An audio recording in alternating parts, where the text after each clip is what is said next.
Oke, Assalamualaikum warahmatullahi wabarakatuh. We are from Group 2B. In here, we will talk and discuss about the revolution business model in digital era. In here, consists of three people. My name is Anam Haryo Yudhistiro, and there is Rani Dwi Astika Listia Putri, and the last one is Rizky Hafiki Salsabila Rohmah. Firstly, my friend Rizky Hafiki will talk and discuss about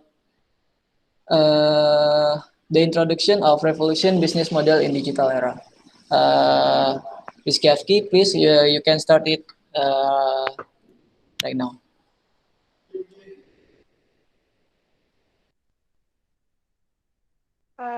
Nama saya Rizky Hafiki Salsabila Rohmah, dan di sini saya akan mempresentasikan dan menjelaskan mengenai Introduction Revolution of Industry 4.0 dan juga revolusi Industri 4.0 itu sendiri. Yang pertama, perlu kita ketahui bahwa revolusi industri hari demi hari itu mengalami peningkatan, di mana pada awalnya pada sekitar abad 18 dimulai dengan revolusi industri 1.0 hingga saat ini yang kita ketahui menjadi industri 4.0. Yang pertama, Industrial Revolution 4.0 sebenarnya telah mengubah kehidupan semua orang dari berbagai kalangan, terutama dalam bidang pekerjaan mereka. Tidak seperti revolusi industri yang sebelumnya. Pada revolusi industri yang keempat ini, skalanya jauh lebih besar dan juga lebih kompleks. Seperti contoh, karena pada revolusi industri yang keempat ini menggunakan berbagai macam teknologi yang baru, dan teknologi tersebut dikategorikan menjadi 7 kategori, di mana yang pertama Artificial Intelligence Robotics, dan yang kedua Nanotechnology, dan yang ketiga Biotechnology, yang keempat Quantum Computer Technology, dan yang kelima itu ada Blockchain atau biasa yang kita kenal dengan Bitcoin, dan yang keenam itu ada Internet-Based Technology, dan yang ketujuh ada 3D Printer. Pada industri 4.0 ini, kita ketahui bahwa berawal dari abad ke-18, di mana pada abad tersebut terjadi pergantian yang mengganti proses industri yang dimulai dengan menggunakan tenaga hewan dan juga manusia, diganti dengan menggunakan mesin uap. Hal ini mengakibatkan meningkatnya kuantitas atau jumlah dari hasil produksi dari suatu perusahaan. Dalam hal ini, ada beberapa equipment yang sebenarnya dijalankan oleh manusia diganti dengan tenaga uap, seperti kereta api. Hingga pada abad ke-19, revolusi industri berubah menjadi menggunakan electric energy, di mana pada abad ini dikenal dengan revolusi industri 2.0 yang dilakukannya pergantian mesin-mesin oleh tenaga uap pada revolusi industri 1.0 diganti menjadi electric energy, di mana pada abad ini telah ditemukan berbagai macam teknologi baru berupa mesin-mesin yang menggunakan teknologi listrik seperti mesin telegram. Pada abad ini, revolusi industri mengalami kenaikan yang cukup signifikan hingga mencapai 300%.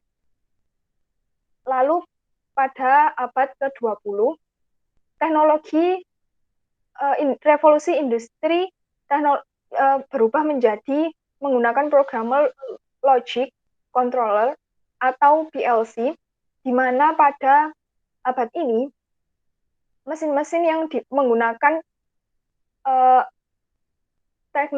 mesin-mesin yang menggunakan tenaga listrik yang dikendalikan oleh manusia diubah dengan dikendalikan oleh program yang mengkontrol seluruh pekerjaan mesin, sehingga pada abad ini terjadi penurunan biaya di mana banyak perusahaan yang membayarkan biaya produksinya menjadi lebih murah, karena pada revolusi industri 3.0 ini terjadi perubahan yang cukup signifikan di dalam proses industri itu sendiri. Lalu hingga akhirnya pada abad ini yang kita kenal sebagai industri 4.0,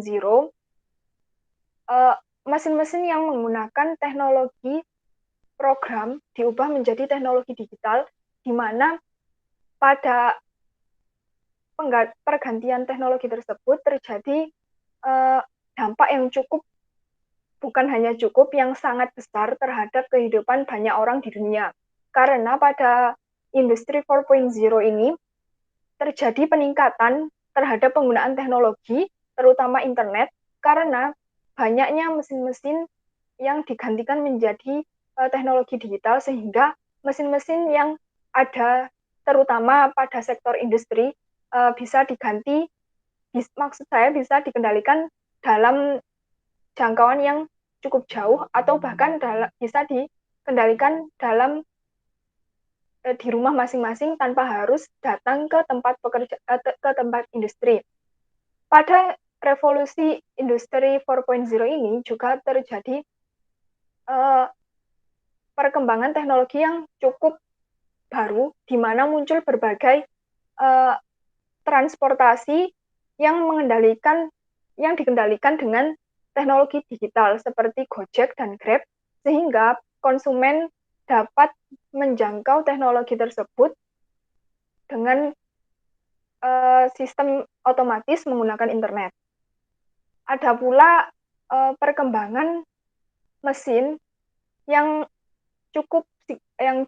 belum pernah terjadi pada revolusi industri sebelumnya, di mana kamera juga bisa dikendalikan menggunakan jaringan internet secara digital seperti drone. Ada pula juga media sosial di mana penggunanya bisa berinteraksi dengan seluruh manusia, seluruh orang di dunia, hanya dengan menggunakan koneksi internet. Sehingga perubahan ini memiliki dampak yang cukup besar, dan dampak tersebut akan dijelaskan selanjutnya oleh teman saya. Monggo. Oke. Selanjutnya itu ada efek dari revolusi industri 4.0. Nah, berdasarkan penelitian yang dilakukan oleh Deloitte Global tentang revolusi industri 4.0 itu mengakibatkan banyak komunitas atau suatu kelompok yang relevan terhadap efek sampingnya. Nah, yang pertama itu ada efek sampingnya secara sosial. Nah, secara sosial itu revolusi industri 4.0 ini tentu saja mengarah kepada kesetaraan dan juga tingkat stabilitas dari sosial serta ekonomi suatu negara. Nah, lalu untuk suatu bisnis ataupun struktur ekonomi tentu saja memiliki pengaruh yang sangatlah besar dengan adanya perubahan industri 4.0 ini. Yang mana daripada pemerintah dan juga entitas lainnya juga dapat membentuk masa depan ini. Nah, tapi kurang dari seperempat organisasi itu percaya bahwa mereka dapat mempengaruhi faktor-faktor sosial utama seperti pendidikan dan juga mobilitas sosial. Nah, setiap organisasi memiliki kekuatan untuk mempengaruhi tentu saja dalam beberapa cara, dan juga revolusi industri 4.0 ini juga harapannya dapat menciptakan dunia yang lebih adil dan juga lebih stabil, sehingga meminimalisir akan terjadinya tingkat kemiskinan yang tinggi dalam suatu negara. Yang kedua itu ada strategi. Di bidang strategi atau perencanaan, beberapa orang yakin bahwa mereka dapat menjalankan organisasi mereka atau perusahaan mereka selama perubahan ini, dan mereka juga sebagian dari mereka juga yakin bahwa perusahaan yang mereka jalankan sepenuhnya itu dapat memanfaatkan atas perubahan revolusi industri 4.0 ini. Nah, selain itu, untuk melakukan pendekatan holistik juga, untuk melakukan pendekatan perencanaan yang lebih jelas atau matang, suatu perusahaan biasanya mengeksplorasi bagaimana kapabilitas inti dapat ditingkatkan dengan yang lebih baru dan dapat mengembangkan produk yang lebih menarik tentunya dengan adanya revolusi industri 4.0 ini. Nah, yang ketiga ada talent and workforce. Beberapa orang itu yakin bahwa mereka memiliki komposisi kerja atau tenaga kerja yang lebih tepat dan keahliannya itu lebih dibutuhkan di masa yang akan datang. Nah, menariknya 86% orang ini mengatakan bahwa mereka dapat melakukan ini semua dan mereka dapat menciptakan tenaga kerja untuk revolusi industri 4.0 ini. Nah, tapi beberapa orang menanggapi bahwa topik atau permasalahan tentang sumber daya manusia ini tetap menjadi prioritas utama yang sangat rendah, tetapi bertujuan untuk meningkatkan efisiensi pekerja. Nah, seperti yang kita tahu, dengan adanya teknologi-teknologi yang baru yang bermunculan, tentu saja tenaga kerja manusia itu dialih fungsikan menjadi tenaga otomatis atau robotisasi. Nah, oleh karena itu sangatlah berdampak besar terhadap sumber daya manusia yang digunakan untuk masa yang akan datang. Nah, selanjutnya itu ada di bidang teknologi. Para petinggi atau CEO suatu perusahaan mengakui bahwa investasi yang mereka saat ini jalankan di bidang teknologi tentu saja mempengaruhi seseorang untuk menciptakan model-model serta teknologi yang lebih baru tentunya. Nah, karena apa? Karena dengan adanya penemuan-penemuan atau teknologi yang baru ini tentu saja akan memberikan dampak yang jauh lebih besar kepada perusahaan mereka apabila teknologi ataupun ide-ide yang bermunculan atau yang baru muncul itu dapat bermanfaat untuk perusahaan atau komunitas tertentu. Nah, teknologi juga dapat sebagai pembeda paling kuat di dunia industri 4.0 karena dengan berinvestasi ini orang-orang yang memiliki dana atau uang yang lebih dapat mengintegrasikan aplikasi ataupun teknologi yang baru yang dapat mendukung bisnis model mereka-nya masing-masing. Dan tentu saja dapat dipahami bahwa teknologi industri 4.0 ini nggak hanya terbatas pada satu bagian aja. Maksudnya nggak terbatas terhadap satu komunitas saja, tapi banyak dari beberapa komunitas ataupun kelompok yang sangat diuntungkan dengan adanya revolusi industri 4.0 ini. Nah, yang terakhir itu ada dari kesehatan.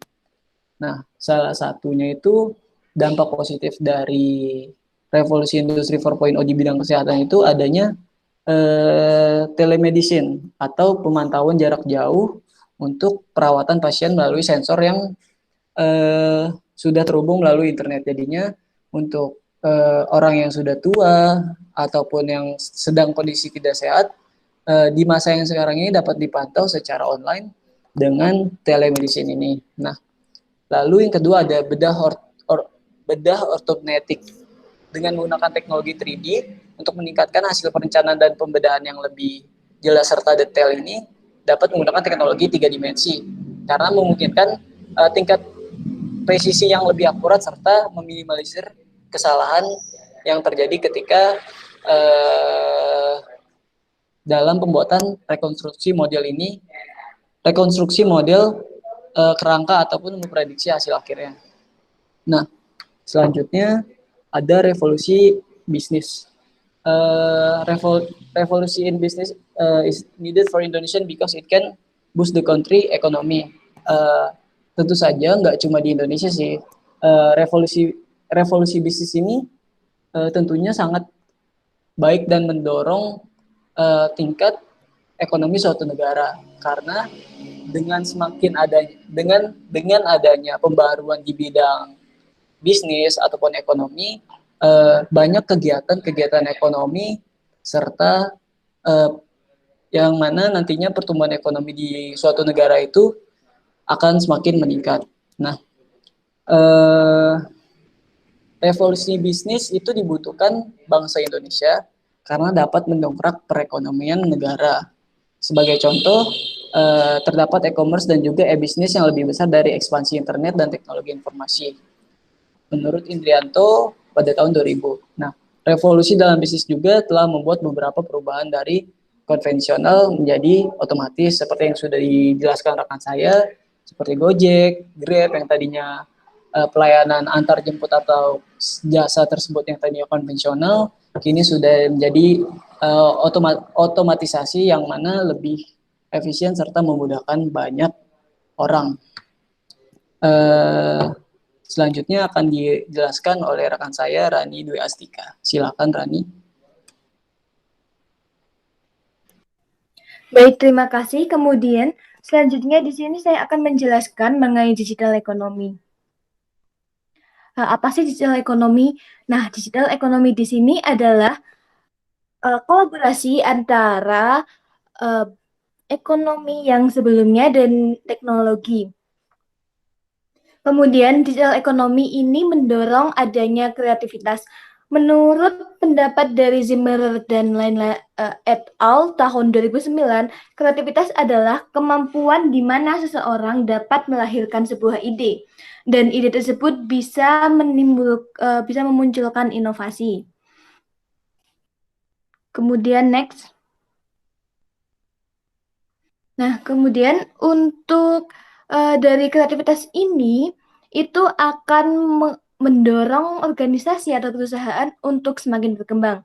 Tetapi di dalam perkembangan tersebut pasti ada sesuatu yang memaksa organisasi, terdapat hambatan dalam organisasi tersebut.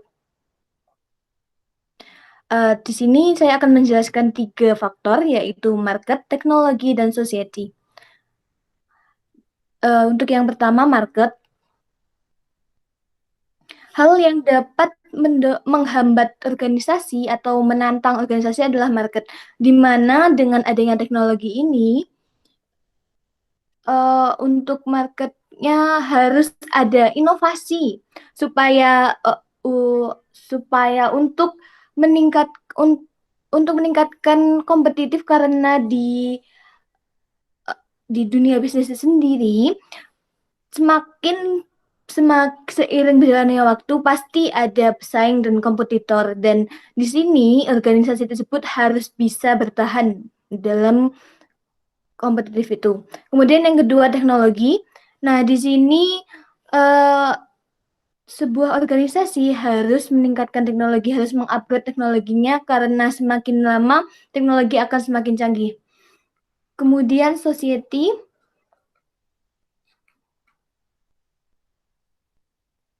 Nah, di sini society adalah sebagai bentuk dari tantangan yang eksternal, yaitu mungkin ada isu yang menerpa organisasi tersebut, dan juga ada seperti peraturan pemerintah yang harus membuat organisasi tersebut beradaptasi. Kemudian next. Nah, di digital ekonomi terdapat 7 pilar. Yang pertama, the second economy. Nah, di sini digital ekonomi merupakan ekonomi yang kedua karena dengan adanya teknologi itu akan mendongkrak perekonomian dan akan menjadi lebih berkembang karena di sini lebih terotomatisasi dengan adanya sistem tersebut.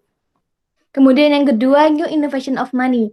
Nah, dengan adanya digital ekonomi, pastinya bukan hanya teknologinya yang berkembang, tetapi juga di sini uangnya.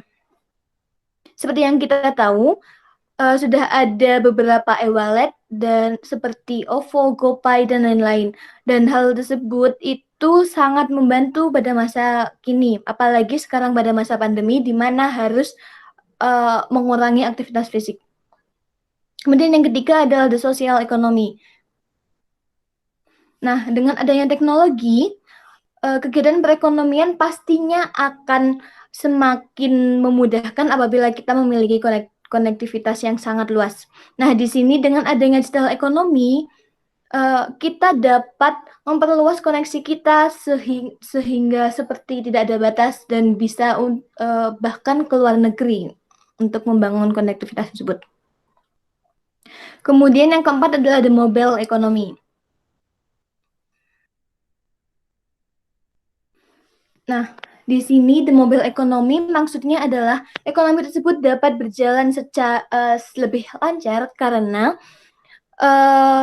teknologi membantu perekonomian berjalan lebih cepat dan seperti mendukung aspek lainnya.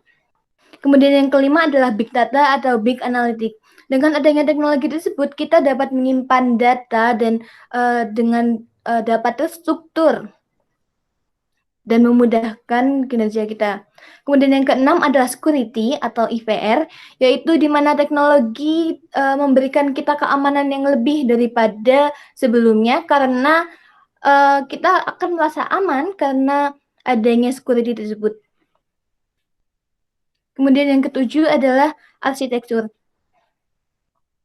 Di sini maksud dari arsitektur adalah perusahaan dapat beradaptasi di segala situasi dengan adanya teknologi. Dan seperti yang kita tahu, teknologi sangatlah membantu kita. Kemudian next. Nah, demikian dari presentasi kami. Mohon maaf apabila ada kesalahan. Assalamualaikum warahmatullahi wabarakatuh. Waalaikumsalam warahmatullahi wabarakatuh.